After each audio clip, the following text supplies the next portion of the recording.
À Felice Bauer, Prague, nuit du 14 au 15 janvier 1913. Ma chérie, tandis que j'écrivais, il s'est de nouveau fait vraiment très tard et vers 2 heures du matin, je me rappelle toujours les rudis chinois. Hélas, hélas, ce n'est pas ma compagne qui me réveille, mais la lettre que je veux lui écrire. Tu m'as écrit un jour que tu voulais être assise près de moi pendant que j'écris. Pense donc, je ne pourrais pas écrire ainsi.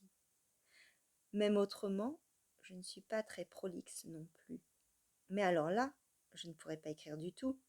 Écrire, c'est-à-dire s'ouvrir jusqu'à la démesure, la plus extraordinaire franchise et un don de soi, dans lesquels un homme au contact des humains semble déjà se perdre et devant lesquels aussi longtemps qu'il est conscient, il va prendre du recul. Car vivre, chacun le veut, aussi longtemps qu'il est en vie. Cette franchise et ce don de soi ne suffisent pas et de loin à écrire. Ce qu'on transfère de cette surface dans l'écriture, s'il n'y a pas moyen de faire autrement et que les sources plus profondes se taisent, ça n'est rien et ça peut s'écrouler instantanément dès lors qu'une sensation plus forte fait vaciller ce sol supérieur. C'est pour ça qu'on n'est jamais assez seul quand on écrit. C'est pour ça qu'il n'y a jamais assez de silence autour de soi quand on écrit, que la nuit est encore trop peu la nuit.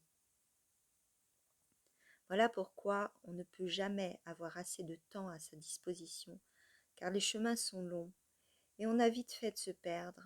Parfois, on a même peur, et sans qu'il y ait contrainte ni leurre, on a envie de revenir sur ses pas, une envie qui sera par la suite lourdement sanctionnée, et bien plus encore si inopinément on recevait un baiser de la bouche chérie.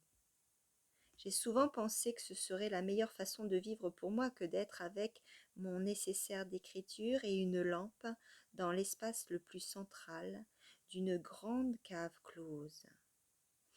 On m'apporterait mon repas et on me le déposerait toujours loin de mon espace, derrière la porte la plus extérieure de la cave. Le chemin pour aller chercher le repas en robe de chambre, en passant sous toutes les voûtes de la cave, serait mon unique promenade. Puis je retournerai à ma table, je mangerai lentement et avec précaution et me remettrai tout de suite à mon écriture. Ce que je pourrais écrire alors, de quelle profondeur je l'arracherais, sans effort, car une concentration extrême ne connaît pas l'effort. Sauf que peut-être je ne pourrais pas faire ça longtemps ou que dès le premier échec, sans doute inévitable, même dans ces conditions, je ne pourrais que m'évader de là par une grandiose éruption de folie. Qu'en penses-tu, ma chérie? Ne sois pas farouche avec l'habitant de la cave, Franz.